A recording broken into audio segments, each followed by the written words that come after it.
Hello viewers, বনানীর রান্নাঘরে আপনাদের সবাইকে স্বাগত। আজ এসেছি পাবদা মাছের একটা পুরনো দিনের খুব সুন্দর রান্না নিয়ে, যেটা গরমকালের জন্য একদম স্পেশাল রান্না। তো চলুন রান্নাটা শুরু করি। পাবদা মাছ ধুয়ে খুব ভালো করে পরিষ্কার করে নুন হলুদ মাখিয়ে রেখে দিয়েছি। রান্নাটা টিফিন বক্সে করলে খুব ভালো হতো, কিন্তু পাবদা মাছের সাইজগুলো একটু বড় হওয়ার কারণে আমি টিফিন বক্সটা ইউজ করতে পারলাম না, কেননা অত বড় সাইজের টিফিন বক্স আমার কাছে নেই, মাছগুলো নষ্ট হয়ে যেত। আমি একটা বড় স্টিলের থালা নিয়েছি, তার মধ্যে প্রথমেই কুড়ে রাখা দুটো কাঁচা আম দিয়ে দিচ্ছি।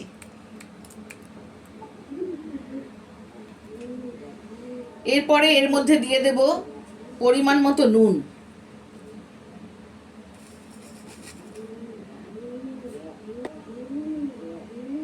দিয়ে দিচ্ছি শুকনো লঙ্কার গুঁড়ো, দিয়ে দেব পরিমাণ মতো হলুদ, দিয়ে দিচ্ছি 2 টিস্পুন ফুল ধনে জিরের গুঁড়ো। এবার দিয়ে দেব 15 গ্রাম মতো পোস্ত বাটা। পোস্তটার মধ্যে আমি একটু কাঁচা লঙ্কা দিয়ে বেটেছি। ঝালটা অবশ্যই নিজের নিজের পছন্দ অনুযায়ী দেবেন।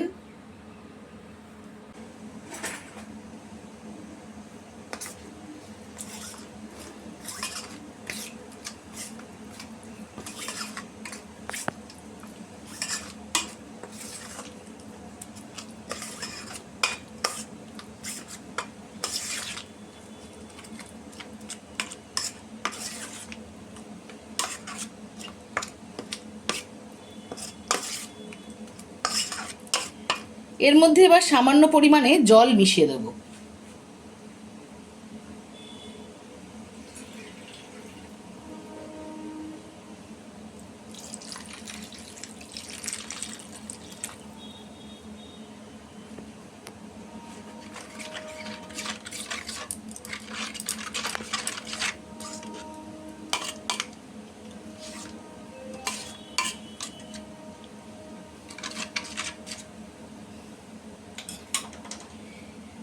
আস্তে আস্তে মাছগুলোকে এর মধ্যে শুইয়ে দেবো।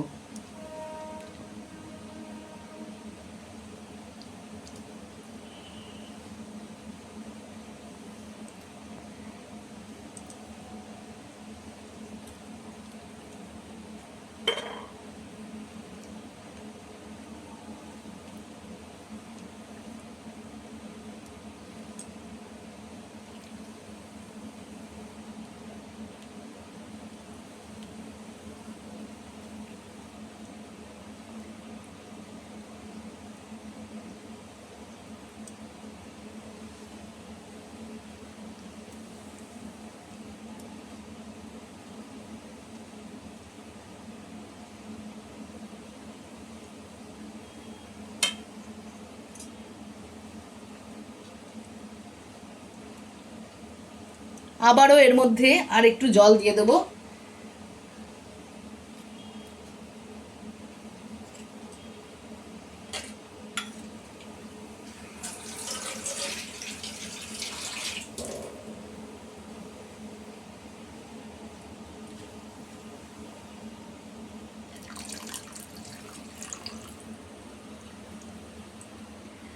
আর একটু জল আমি রেখে দিচ্ছি, প্রয়োজন হলে পরে দিতে পারবো।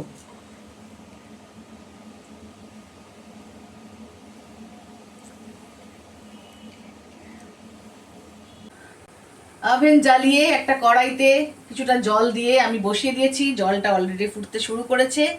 এবার এই থালাটা কড়াইয়ের উপর আস্তে আস্তে বসিয়ে দেবো। এই কাজটা খুবই সাবধানে করতে হবে যাতে আঙুলে না লেগে যায়। বসিয়ে দিলাম কড়াইয়ের উপরে থালাটা।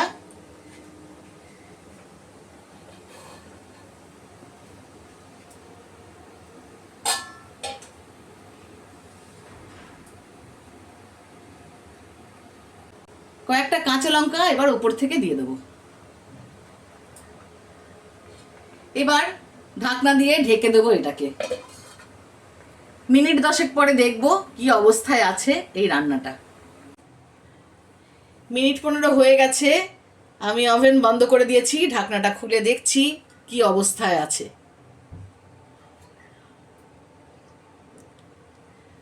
বাহ, কালারটা তো খুব সুন্দর এসেছে।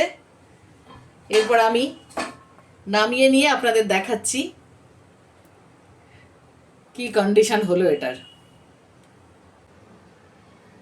ওভেন থেকে নামিয়ে নিয়েছি। কালার তো খুব সুন্দর হয়েছে দেখতে। আপনাদের কেমন লাগছে আপনারা বলবেন।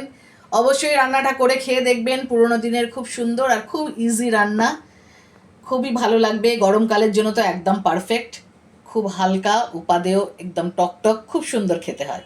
আর পরিবারকে এরম করে রান্না করে খাইয়ে দেখুন, তারা অবশ্যই প্রশংসা করবেন, নিজেরাও খেয়ে দেখুন।